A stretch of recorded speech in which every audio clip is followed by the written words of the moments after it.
अब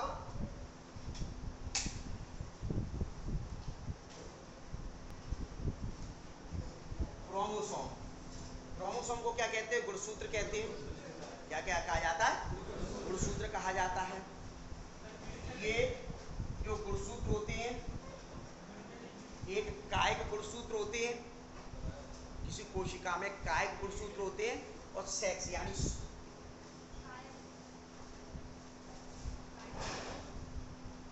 और लिंग, ये जो रहते हैं 44 या 22 पेयर, और ये जो रहते हैं 2XX फीमेल में और XY। पहली चीज तो आपको ये ध्यान रखना, ठीक है? यही जो गुणसूत्र हैं, विशेष तौर पर ये जो गुणसूत्र है, वो लिंग का, 12th में आप अगले साल पढ़ेंगे डिटेल में, लिंग का निर्धारण करता है कि लड़का पैदा हुआ कि लड़की पैदा हुआ, कि लड़का बनेगा कि लड़की बनेगी।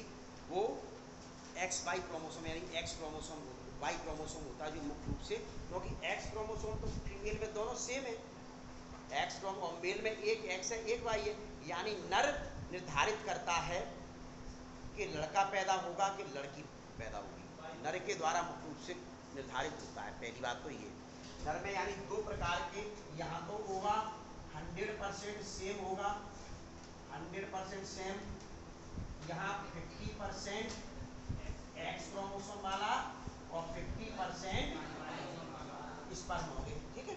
तो ये चीज ध्यान में रखना। वाल्डेयर नामक एक वैज्ञानिक थे, कौन से वैज्ञानिक थे? वाल्डेयर नामक एक वैज्ञानिक थे।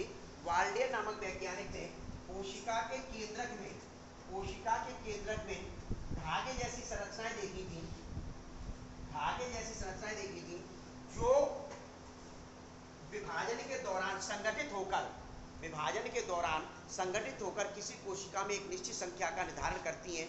उन्हीं संरचनाओं को गुणसूत्र के नाम से जाना जाता है या क्रोमोसोम के नाम से जाना जाता है। ये आप पहली बात, गुणसूत्र क्या करते हैं? लक्षणों को एक पीढ़ी से दूसरी पीढ़ी में ले जाने का कार्य करते हैं। गुणसूत्र कैसे ले जा रहे हैं ये आपको पता है कि गुणसूत्र दो भागों के बने होते हैं, डीएनए और हिस्टोन प्रोटीन, डीएनए और हिस्टोन प्रोटीन। इन गुणसूत्र पर जीन पाए जाते हैं, यानी a piece of DNA is called gene. मतलब डीएनए की मैं बात करूं यहाँ, तो डीएनए का वह छोटा सा खंड जिस पर किसी लक्षण के लिए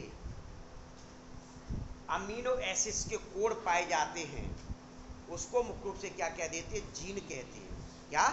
तो ये जीन माता पिता से संतान में मुख्य रूप से स्थानांतरित होते हैं, इस वजह से माता पिता के लक्षण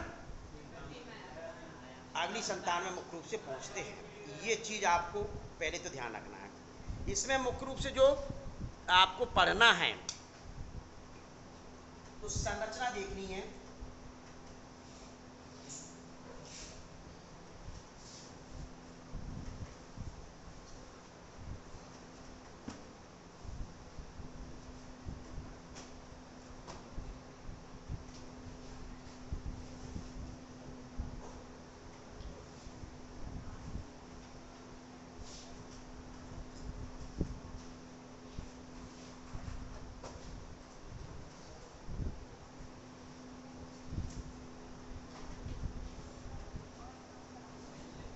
देखिए, पहला जो भाग होता है इसको पेलिकल कहते हैं। पहला जो भाग है पेलिकल यानी आवरण है, ये क्या है?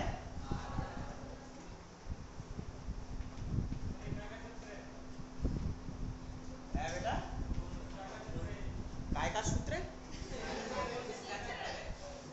ये क्या लिखा है? और क्रोमोसोम हिंदी में क्या कहते हैं? गुणसूत्र। क्या? तो ये गुणसूत्र का चित्र बना है बेटा। तो ये क्या है? क्रोमोसोम के चारों ओर, गुणसूत्र के चारों ओर एक आवरण पाया जाता है, जिसको क्या कहते हैं? पेलिकल कहा जाता है। इसके अंदर एक द्रव भरा रहता है, ट्यूब, ये मैंने इतने में भर दिया द्रव,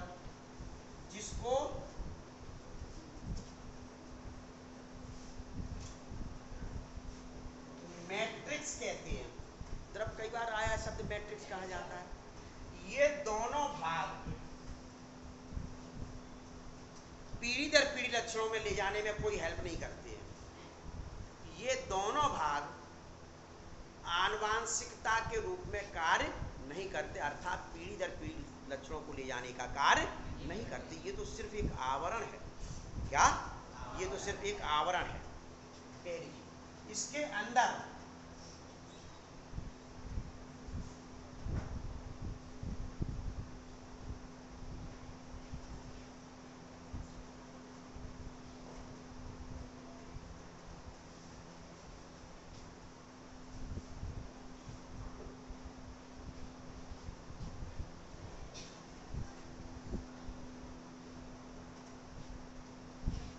ये धागे डले कुंडलित देखा, जिनको क्रोमैटिन कहते हैं।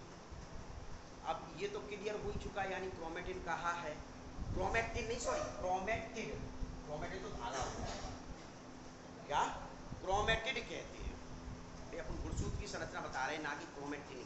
तो क्रोमैटिन संगठित होकर, डेंस होकर मुख्य रूप से क्या बना रहे हैं? गुणसूत्र बनाते हैं। तो ये क्या कहला रहे हैं? क्रोमैटिड। एक गुणसूत्र में इन क्रोमैटिड की संख्या कितनी होती है? 2। एक धागा ये, एक धागा ये, क्लियर दिखाई दे रही है? एक गुणसूत्र में क्रोमैटिड की संख्या कोई पूछा तो कितनी बताओगे? 2 होती है। क्लियर? Very good. इन 2 क्रोमैटिड काहे से मिलकर बने होते हैं? क्रोमैनिमेटा।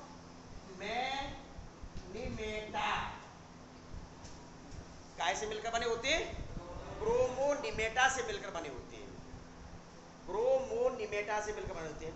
एक गुणसूत्र 2 क्रोमैटिड से, एक क्रोमैटिड 2 क्रोमोनिमेटा से मिलकर बने होते हैं। तो इस प्रकार से कोई पूछे कि दोनों क्रोमैटिड कितने क्रोमोनिमेटा के बने हैं? एक गुणसूत्र 2 क्रोमैटिड का, एक क्रोमैटिड 2 क्रोमोनिमेटा का। तो दोनों क्रोमोनिमेटा, दोनों क्रोमैटिड कितने के बने हो गए? 4 क्रोमोनिमेटा। और ये जो क्रोमोनिमेटा होते हैं, ये इस प्रकार से देखिए, ये बन रहे हैं, ये लूप्स धारण किए हैं। आप लोगों का समय आने वाला है, इस समय दीपावली का, तो उस दौरान देखोगे कि कुछ चलाने वाले लाइटिंग वाले उपकरण आते हैं कि नीचे से डंडी निकली रहती है, ऊपर छोटा से दाने जैसे होते हैं, वो चमकते से हैं, लाइट से चमकते से। तो ऐसी संरचना मुख्य रूप से लूप्स पाई जाती है, जैसे किसी ब्रुश में पाई जाती है। ये दिखाई दे रही है किस पर? क्रोमोनिमेटा पे, या कोई कह दे क्रोमैटिड पे। चलो, इनको जीन बियरिंग प्लेस कह दिया, यानी जीन को धारण करने वाले स्थान, अर्थात जीन पाए जाते हैं। ये क्या है? जीन है। जीन को धारण करने वाले स्थान, तो यही जीन पाए जाते हैं। आपने देखा होगा महिलाएं मंगलसूत्र को पहनती हैं, एक धागे में रहता है और उसमें मोती पिरोए रहते हैं, तो क्रोमैटिड क्या हो गया? वो धागा हो गया, और उस पर जो मोती पिरोए रहते हैं वो जीन हो गए। एक तरीके से क्या होगा? जीन हो गए। और यही जीन लक्षणों को धारण किए रहता है, यही जीन लक्षणों को मुख्य रूप से धारण किए रहता है। तो एक चीज मुख्य रूप से। अब ये आगे चल के ये वाला जो भाग है,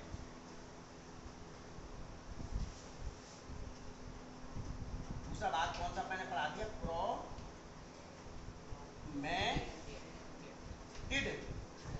तीसरा भाग प्राइमरी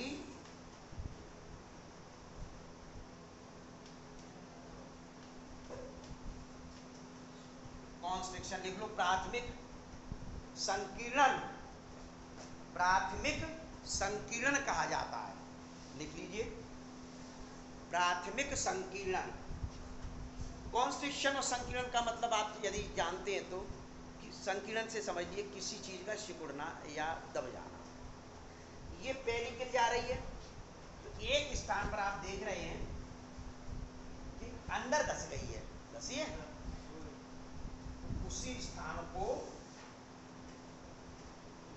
प्राइमरी कॉन्स्ट्रिक्शन कहा जाता है। पेलिकिल एक स्थान पर अंदर धसी हुई है, और वो धसी कौन से स्थान पर? जिस जगह सेंट्रोमियर पाया जाता है। क्या पाया जाता है बेटा? सेंट्रोमियर पाया जाता है, उस स्थान पर धसी रहती है। तो कोई पूछे कि प्राथमिक संकीर्ण किस जगह धसी है, तो जहां सेंट्रोमियर पाया जाता है। सेंट्रोमियर कहां पाया जाता है? क्रोमोसोम के उस स्थान पर पाया जाता है जहां प्राथमिक संकीर्ण होता है। पहली चीज। इस दूसरा भाग जो आएगा, मतलब चौथा नंबर सेंट्रोमियर। इस सेंट्रोमियर वाले स्थान से कल यदि आपको ध्यान होगा, स्पिंडल फाइबर तर्क तंतु मैंने जोड़े थे, ध्यान है क्या? तर्क तंतु जोड़े थे, और ये गुणसूत्र थे क्या? यहां से ये सेंट्रोल कल मैंने बताए थे, यहां से धागे, ये मैंने क्या कहा था? सेंट्रोमियर कहा था। ध्यान है क्या बेटा? यदि ध्यान होगा तो कल मुझे अच्छी तरह ध्यान है, कल ही पढ़ाया था। एक सेंट्रोमियर वाले स्थान से ये धागे इस प्रकार से ऊपर खींचे क्या, तो जिसके कारण सेंट्रोमियर वाले स्थान से ये दोनों क्रोमेटिड अलग अलग हो जाते हैं। क्या सेंट्रोमियर वाले स्थान से दोनों क्रोमेटिड कैसे हो जाते? अलग अलग हो जाते। विभाजन के दौरान, जब विभाजन होगा तब की मैं बात कर रहा हूँ, विभाजन से पहले की बात नहीं है। एक चीज ये आपको ध्यान में रखना कि तर्क तंतु इसी सेंट्रोमियर वाले स्थान पर जुड़ते हैं, और यहीं से क्रोमेटिड मुख्य रूप से विभाजित होते हैं। कभी कभार किसी क्रोमोसोम में एक दूसरा संकीर्ण और पाया जाता है, दूसरा संकीर्ण और पाया जाता है, जिसको सेकेंडरी, अंदर बैठ ले, अभी नहीं, पीरियड के बाद, सेकेंडरी कॉन्स्ट्रिक्शन कहा जाता है। जिसको क्या कहते हैं? सेकेंडरी कॉन्स्ट्रिक्शन कहा जाता है। कभी कभार किसी गुणसूत्र में एक कॉन्स्ट्रिक्शन और पाया जाता है, जिसको क्या कहा जा रहा है? द्वितीयक संकीर्ण कहा जाता है। इस द्वितीयक संकीर्ण पर सेंट्रोमियर नहीं पाया जाता, द्वितीयक संकीर्ण पर सेंट्रोमियर नहीं पाया जाता। इस क्षेत्र को न्यूक्लियोलर ऑर्गेनाइजर क्षेत्र कहा जाता है, यानी न्यूक्लियोलस को उत्पन्न करने वाला क्षेत्र कह सकते हैं। इस द्वितीयक कॉन्स्ट्रिक्शन से एक बल्ब जैसी संरचना मैंने निकाली है, बल्ब तो नहीं बना पाया, बल्ब जैसी लग रही है संरचना पाई जाती है, जिसको सैटेलाइट कहते हैं। क्या कहते हैं? सैटेलाइट कहते हैं। ऐसे क्रोमोसोम जिनमें ये सैटेलाइट पाए जाते हैं, उनको सेट क्रोमोसोम कहते हैं। ऐसे क्रोमोसोम, ऐसे गुणसूत्र जिनमें सैटेलाइट क्रोमोसोम पाए जाते हैं, उनको सेट क्रोमोसोम कहा जाता है। तो ये चौथा नंबर ये हो गया, तो पांचवा नंबर सैटेलाइट वाला हो गया। ठीक है, फिर एक आता है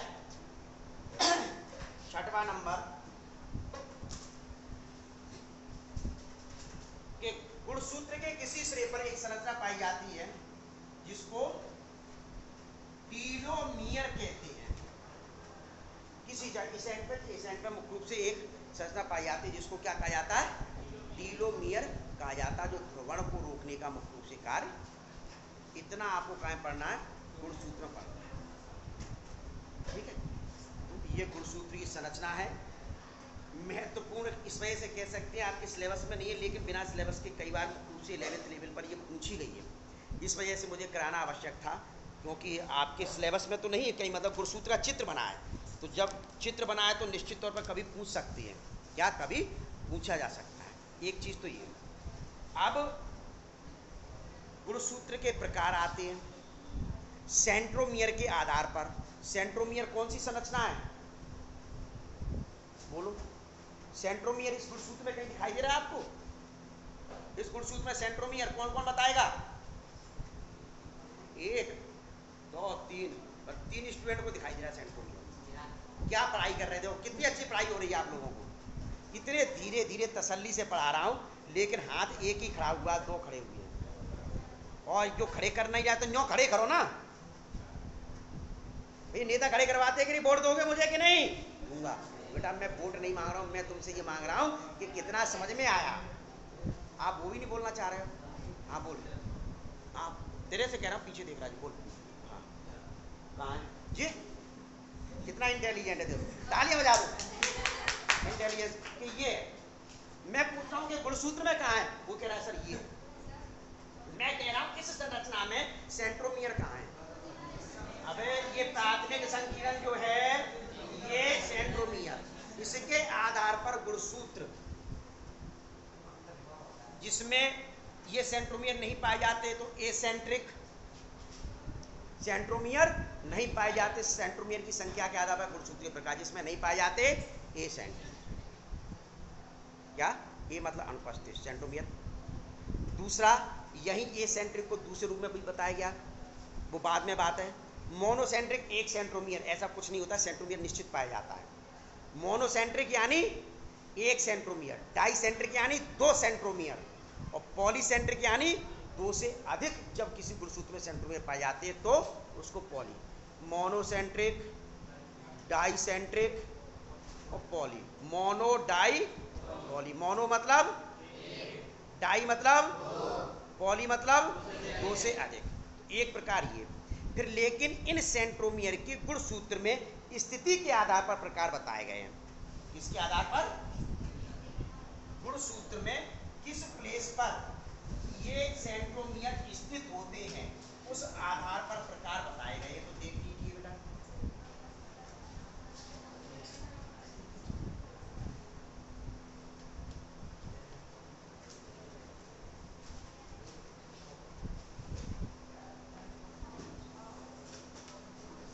type of chromosome number 1 telocentric, number 2 acentric. Acentric ही है ना?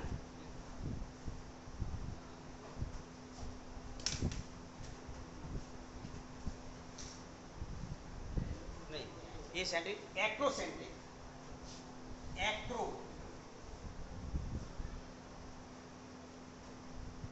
ये मतलब वो एब्सेंट जो बताया था वो वाला हो गया। एक्ट्रोसेंट्रिक। नंबर 3 सब मेटा सेंट्रिक, और नंबर 4 मेटा। संख्या के आधार पर नंबर के बेस पर कितने प्रकार बताए थे मैंने बेटा? मोनो,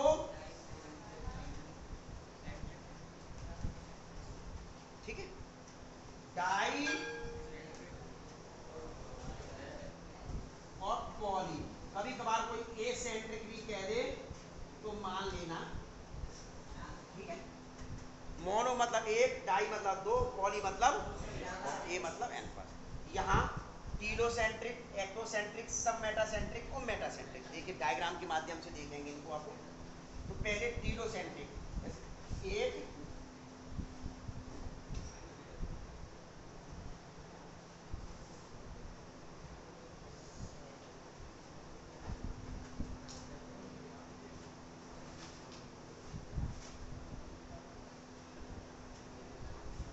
जब गुणसूत्र किसी, जब सेंट्रोमियर गुणसूत्र के एक छोर पर होता है, छोर पर दिखाई दे रहा है, बिल्कुल ऊपर, बिल्कुल ऊपर दिखाई दे रहा, देखो ये गुणसूत्र है। जब यहां स्थित होता है, यहां देखो, यहां चेहरा मेरा नहीं, ये गुणसूत्र है, गुणसूत्र के एक सिरे पर स्थित है, तब उसको क्या कहा जा रहा है? टीलोसेंट्रिक। क्लियर? पहली चीज।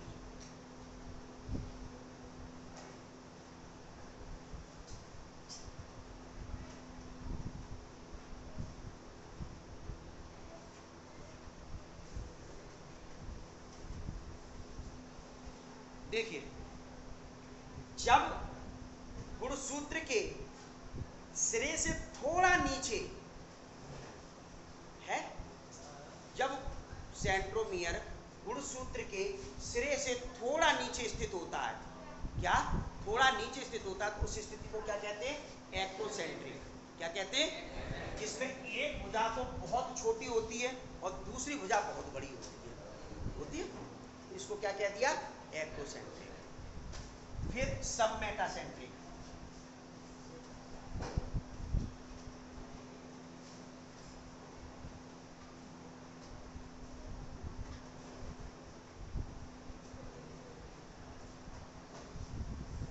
सब मेटासेंट्रिक में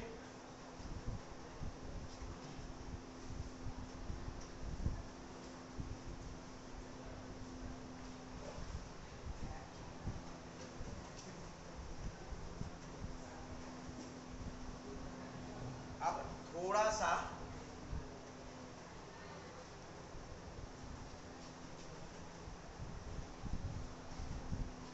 देखो, ये गुणसूत्र है, एक गुणसूत्र पे स्थिति देख लो, यहां स्थित है तो टीलो, यहां से थोड़ा यहां स्थित है एक्रो, और जब इसकी इंची टेप रख लो, इंची टेप से सेंटर में जहां आ जाए तो मेटा। ठीक है, ये स्थिति जो है भी जैसी स्थिति दिखाई दे रही है, भी क्या, तो उस स्थिति को मेटासेंट्रिक कहते हैं। मैं कल क्लास से बाहर ना निकल बेटा, ना तो निकालो, मैंने यही सब होगा, टेंशन मत ले। तूने प्रश्न तो कर दिया, मुझे दिल को बड़ी खुशी हुई, तू आज बोला तो सोते हुए से जग गया। पीछे सोता रहता है, मैं बता दूं, मैंने आज तक बोला नहीं, इसको छिपाए रखा है। देखो, सिरे पर, सिरे से नीचे, मध्य में, मध्य से थोड़ा ऊपर,